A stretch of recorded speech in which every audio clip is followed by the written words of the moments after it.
Hello, and welcome back to the Global News Station. I am Xander Smith, your host, but I will not be on video today because we have a lot of footage that we can go through, so I figured instead of showing you my face, I'd just show you the footage. So, all of this happens 9 months after the Serbian split in the Balkans of Europe, where Russia, on November 12th, totaling 2.5 million soldiers, would begin their invasion of Poland. The first battle would be at the city of Trespol, just over the Bug River, where Polish guardsmen would hold off the first wave of Russian troops, but would follow the second wave of Russian troops. The Russian forces would eventually push them out of the city, and Russian forces would capture it. Back near Serbia, Russian forces would make a quick advance through what used to be part of the European Commonwealth territory of Serbia, and from there would make their way to the Albanian border, but then they were stopped by the Albanians. In southern Poland, Russian forces would capture Rzeszów. The forces who took Trespol would go to the next city of Siedlce. Lublin is captured in southern Poland.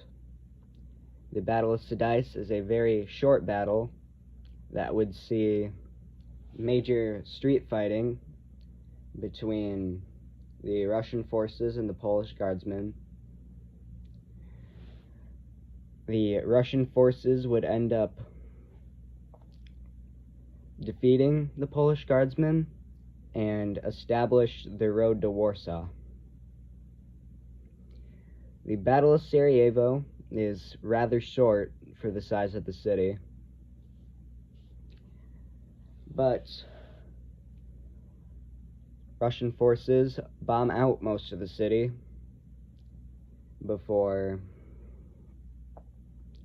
their troops would advance into the city and take it over. The Battle of Warsaw begins, and house-to-house combat is pretty much the entire battle. Rocket trucks on the Russian side would level multiple city blocks, and after almost 50 days of nothing but combat, Russian forces would encircle what was left of the Polish forces, forcing them into surrender. Russian generals would then give the order to hold any further advance until supply lines caught up.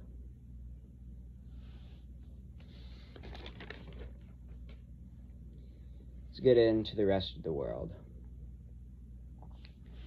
So, the United States, Canada, Mexico reinstate the Lend-Lease Act for all European Commonwealth nations, meaning European Commonwealth nations will be able to get all sorts of new supplies to help fight the war effort. Egypt takes over Tunisia. Italy, who is currently busy helping their allies fight off Russia, does not retaliate. The Rio Pact is established after the Buenos Aires alliance falls apart, so they can still pay back the war effort, or the previous war,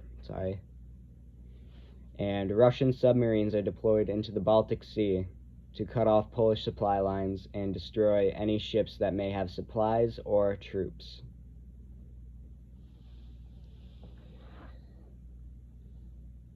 Few other events. Of course, the Japanese alliance with China, which is a big shocker. The new Ebola plague continues to spread into southern Africa, and the very first interstellar voyage class starship is developed by NASA in a collaboration with the New World States.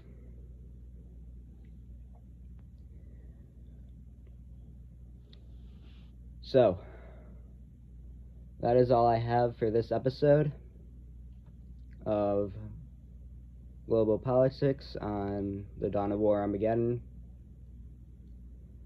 Until next time, Xander Smith with the Global News Station, signing off.